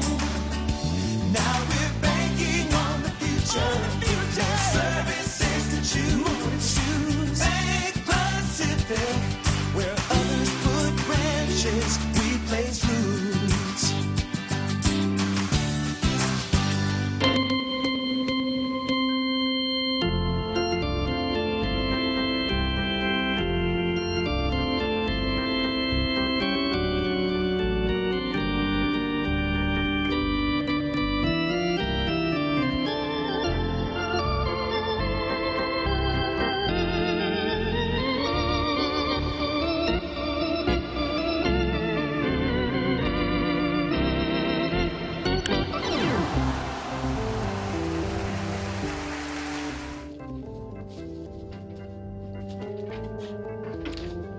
Funny thing, Jose, I can't find those articles that you printed out for me. I have a copy in here you need. Yeah, if you got them. Okay, next item on the calendar is Tatuha versus Hanhui. Good going. Thanks.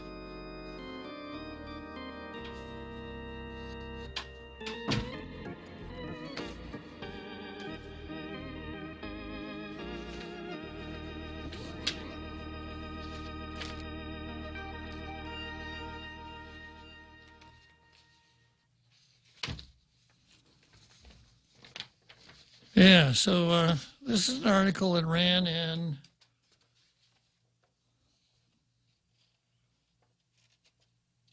the Daily News titled, "It's Unfortunate Tamuning Council Opposes Guam's Tallest Hotel."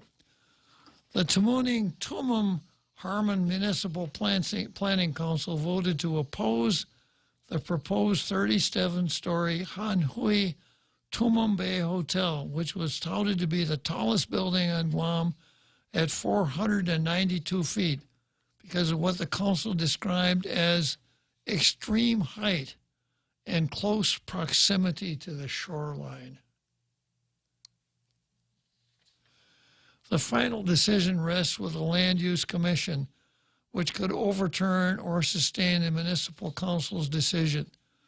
The commission's next tentative meeting is April 13. Hanhui Guam LLC's multi-million hotel resort development is located at the site of the former Royal Palms Hotel in Tumum. Remember that hotel that when there was an earthquake and kind of fell apart, and the parking structure is still there, and it turned into a home for the homeless.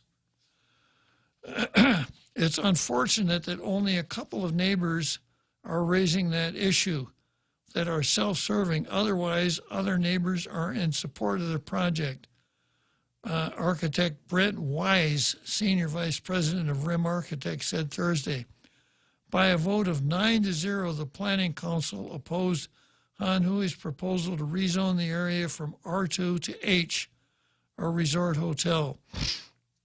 Weiss said Han Hui Guam is in the process of consolidating all its lots, which would meet the required minimum of 2.5 acres for a hotel resort development. The Planning Council also opposed by a vote of 8-1 the variances for height, density, and side yard setback. Issues of height have been problematic due to the extreme height of the towers and placement near the shoreline, the 2-page resolution reads. Now, let me just stop and see if I can get my head around that. It's a tall building. We have tall buildings down in Tumum right now. The Pacific Star, as I recall, is 32 stories high. That's a pretty tall. Wow, yeah. That's a pretty tall building.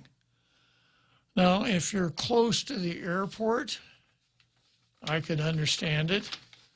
And I remember when we first started building hotels down in San Vittorius Boulevard, I thought it was a little bit kind of unsightly when you're driving down Marine Corps Drive and you could see the tops of these hotels kind of above the cliff line, the cliff that Marine Corps Drive sits on. But it's not a big deal. And I've kind of gotten used to it, right? So what's the problem with a hotel? Let's see how tall a hotel is going to be. 37-story structure. So that would be 15 stories taller than what we've got right now. I see this as kind of a positive signal, to tell you the truth. You know, if you ever been to Manhattan, Jose? Oh, yeah. Yeah. Now, they say that a graph of the real estate values of Manhattan can be made by tracing the tops of the buildings. You know, the higher the building, the more valuable the land.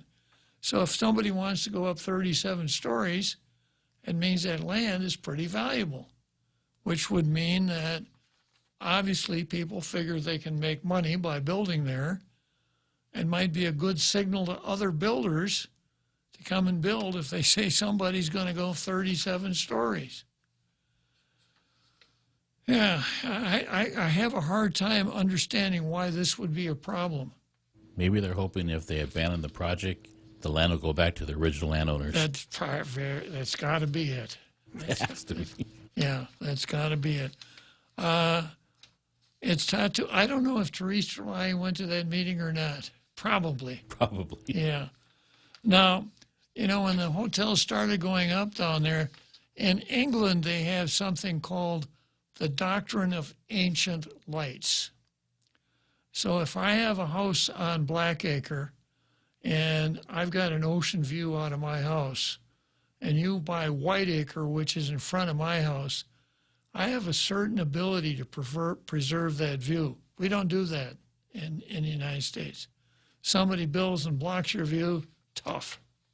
You should have bought that from. And there has been lawsuits about that because people have been claiming the airspace above and beyond their buildings. Yeah. It has to do a lot with drone work also and helicopters and stuff. Well, and the Barbara Streisand phenomenon, remember that? Yeah, during her marriage. Yeah, or wedding.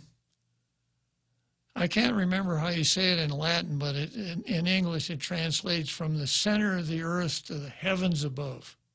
That's the extent of, if you own fee simple title to the realty, that's the dimension of your property. But I see this as a positive sign that somebody wants to come in and plunk down that kind of money to build a hotel. And if it's going to be that high, I wonder whose view it's blocking. Or if other hotels really don't want the competition. That could be it too, right?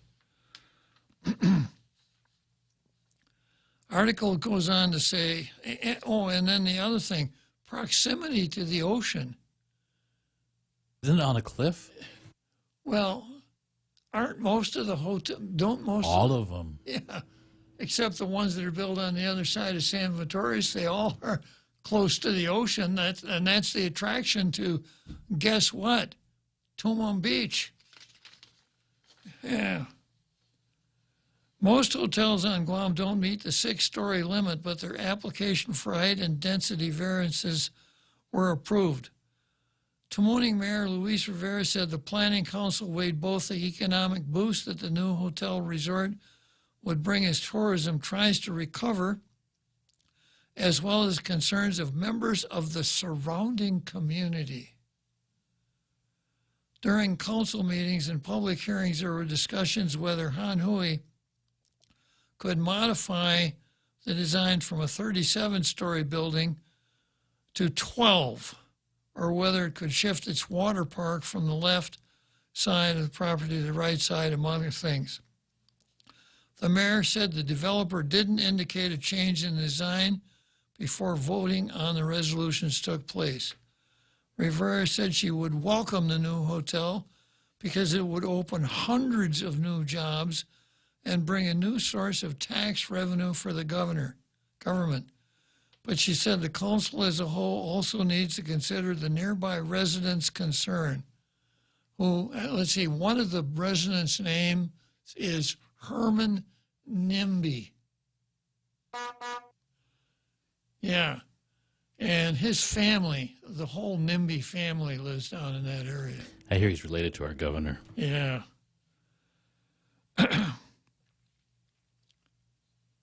She said the council as a whole, such as the height of the development, its proximity to the shoreline, and noise pollution, among other things. This is the one that's going to be out there near Two Lovers Point, right? No. Or maybe I'm thinking something else. No, you're thinking of something else. You remember the hotel that... in Tumon. Yeah. That's where it's going to be. Yeah, something doesn't make sense. No, it doesn't. Mm-hmm. I think they already deep six the one out by Two Lovers Point. Oh, okay. Yeah. No, this one doesn't make any sense at all. Noise pollution. It's Tumon. Yeah, well, and noise pollution doesn't, if you got a 44-story hotel, the noise pollution doesn't come from the 44th floor. No. It's the first floor, which every hotel down there has. Nobody's been able to skip the first floor yet. 13th, maybe. Of course, you know what floor I'm wondering about, Jose.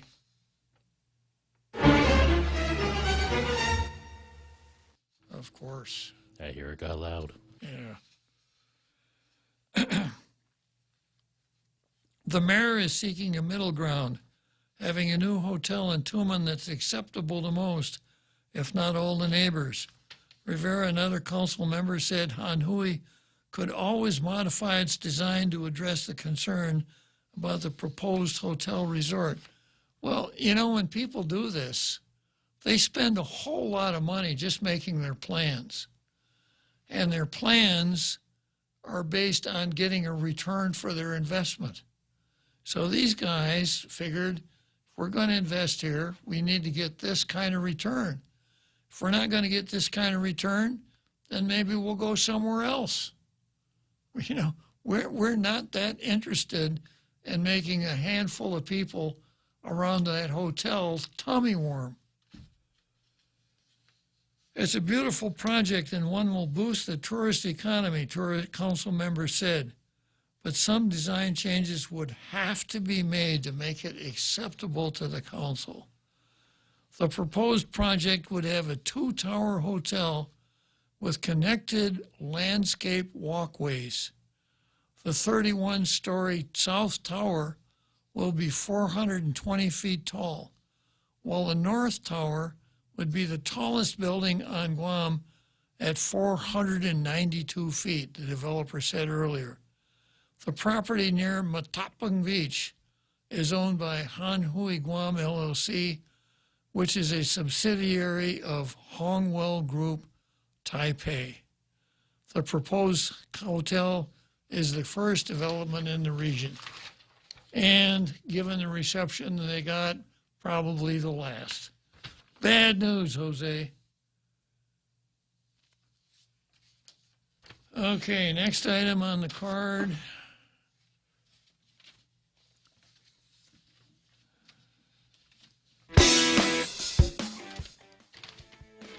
Yeah, let's go to Churchill Downs.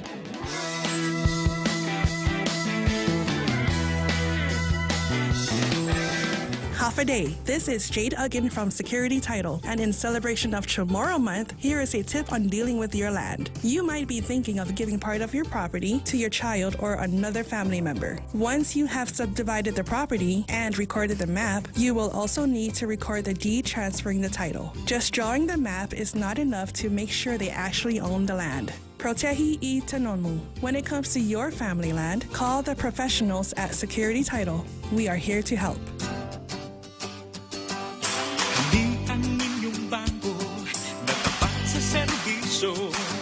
Tunay na kaibigan at handa para sa inyo.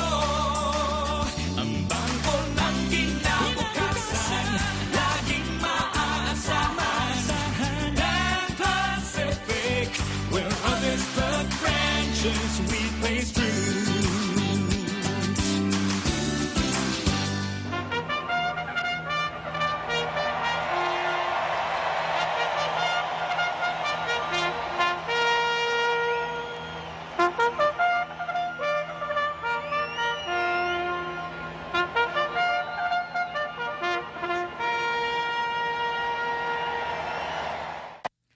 Okay, so here we go. This is Zona versus Sison. This one comes out of the court. Motion sparks debate over falsehoods. A motion for reconsideration before Superior Court of Judge Benjamin Sison, he was a magistrate, not a judge, Benjamin Sison, turned into a back-and-forth debate Tuesday in the courtroom between the Office of the Attorney General was in court. They had to open up both doors. Yeah, it's like one of these gigantic mobile homes, and they drove it down to the courthouse. And Sison over falsehoods and an apparent legal advantage the government has going into magistrate hearings. The debate occurred during Eileen Max John's motion to consider a previous order made during the first appearance in the case in which she was accused of theft by receiving and resisting arrest. John's magistrate hearing was held January 7th. During the hearing, Sison ordered that available information submitted by the AG was struck from the court's consideration in releasing the defendant. Now, we've covered this before. Pete Santos called in and told us about it twice, about the falsehood in the paper. According to Pete, this is not necessary to magistrate, or maybe even not even permissible at a magistrate's hearing. But going on, the order also ordered the people not to file such documents in future magistrate's hearings in other cases and did not permit oral arguments pertaining to pretrial confinement. Well, that's kind of strange. The Office of the Attorney General filed a brief in support of its motion for reconsideration, articulating its arguments as to why Magistrate Sison should reconsider his oral order. Heather Zona, acting chief prosecutor, told this to the Post. So her name is Zona. Heather Zona. Defense attorney Sam Tecker, who represents John, laid out his argument on the motion, which he said didn't wholly oppose either the court's previous order or OAG's supplemental information. Now, that's a hard sentence to read, isn't it? I'm going to read it in a way I think it should be written. Defense attorney Sam Tecker, who represents John, laid out his argument on the motion, which he said he doesn't oppose the court's previous order or the OAG's supplemental information. In other words, he's not opposing Zona's motion. He's neutral. Yeah. He was doing this while munching on popcorn. Yeah, well, maybe he wants to be the fire chief. Got it. Yeah. It would be beneficial to defense attorneys if the people gave us their position prior to going into the magistrate's hearing, because then we know their position. We're not just arguing it off the cuff, which is the way it's done right now. But I think it's up to the court to decide. The court has a duty to manage its document and the power to manage its docket. But I think it's up to the court to certainly allow this or not. What I have a problem with is just the deliberate falsehoods, Tecker said Tuesday when during a hearing on continued motion for reconsideration. Tecker contended that documents submitted to the court during John's case contained information that was not factual about the client, specifically prior convictions. It's almost embarrassing to read when you're reading Ms. John, the people's request for pretrial confinement, because there's all these untruths and mistakes, and this is all public knowledge that can never be taken back. It's prejudicial, slanderous. Well, it can't be slanderous if it's in writing. It's libelous. It's really bad, Tecker said, as he told the court he could list the falsehoods contained in the document. Tecker argued that the government's action called for sanctions or the OAG be reprimanded. Assistant Attorney General Basil O'Malley signs a declaration under penalty of perjury, and I will testify as to this, and then it's all ruined. So I don't necessarily oppose the people being able to file something. It's up to the court, but this has to stop with falsehood. So we're talking about two different things. Is it okay to file? Of course, it goes without saying that when Zona wants to file the papers, she's not asking for permission. Is it okay if I file paper with falsehood in them, Judge? Two really different issues that should have been kind of segmented a little bit. Let's say goodbye to our president. Let's go, Brandon.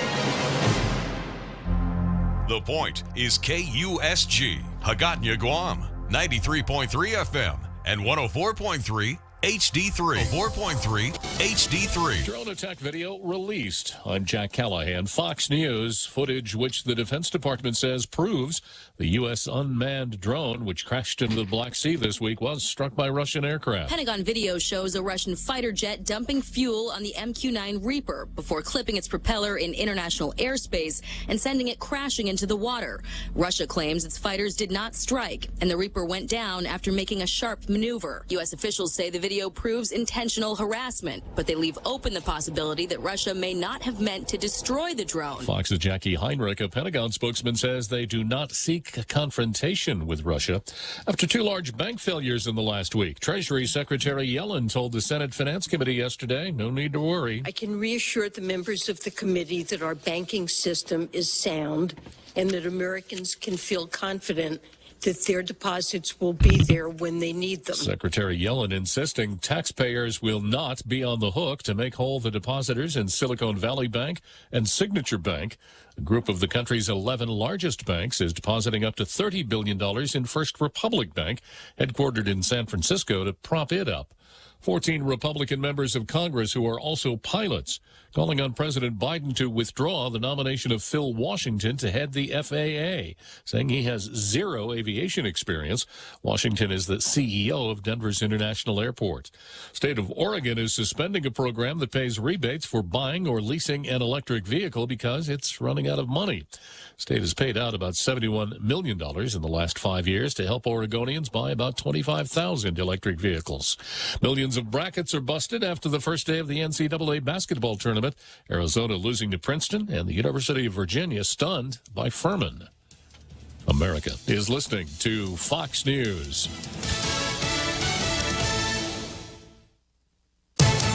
From the Fox News Podcasts Network, the Fox News Rundown, a contrast of perspectives you won't hear anywhere else. Your daily dose of news twice a day, going far beyond the headlines, tapping into the massive reporting resources of Fox News to provide a full picture of the news of the day. I'm Dana Perino. I'm Brett Baer. I'm Maria Bartiromo. I'm Brian Kilmeade, and this is the Fox News Rundown. Subscribe and listen now by going to foxnewspodcasts.com or wherever you get your podcasts.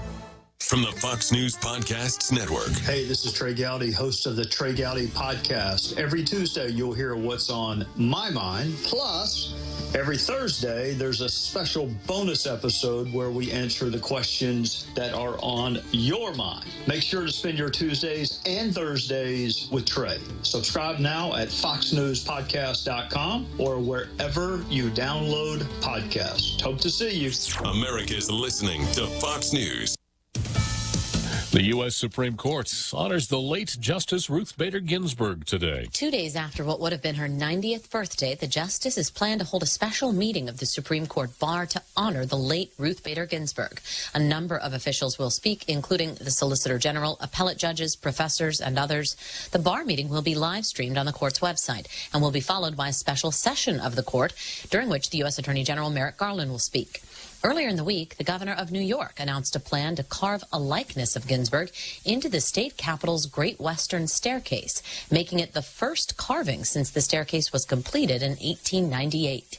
Jessica Rosenthal, Fox News. The city of San Francisco is moving to ban natural gas appliances. The Bay Area Air Quality Management Agency approving regulation changes that would require all furnaces and water heaters in the city to be electric powered in less than 4 years. There are nearly 2 million furnaces and hot water heaters in the city fueled by natural gas. These new rules do not ban gas stoves. Oregon is suspending a state-sponsored rebate program for the purchase of electric vehicles after running out of money, as we mentioned earlier. Joining the U.S. and several other countries, Britain is banning the TikTok app from government devices. Good cyber hygiene. That's how a British government minister is describing this decision. The ruling bans the Chinese-owned social media app from employees' government-issued phones, but not their personal devices. TikTok strongly denies allegations that it hands users' data to the Chinese government. China says the decision is political and not based on facts. Several UK government departments and ministers have official TikTok accounts. We're told those accounts will still be used. Jonathan Savage, Fox News. After an update on Wall Street, Asian stocks closing higher. I'm Jack Callahan. This is Fox News. Fox Country. I'm Michelle Polino. Country artists are lining up for this year's CMA Fest in Nashville. Among those on board, Miranda Lambert, Luke Bryan, Eric Church, Tim McGraw, and Luke Combs. They will jump on the main stage this year. CMA Fest celebrates its 50th anniversary. Also spending time on the main stage, Jason Aldean, Jimmy Allen, Dierks Bentley, Dan and Shay, Keith Urban, Lainey Wilson, and more. A variety of other stages scattered throughout downtown Nashville will feature up-and-coming artists. The event is set for June 8th through the 11th. Tickets are available now. Blake Shelton is leaving The Voice after being a judge on the singing competition series since the beginning more than a decade ago. Shelton is doing it to get away from everything to his 1,300-acre ranch in Oklahoma. Shelton told Fox News Digital The Voice had many winners through the years, but he won the ultimate prize by meeting his wife, Gwen Stefani. That's Fox Country on Fox News.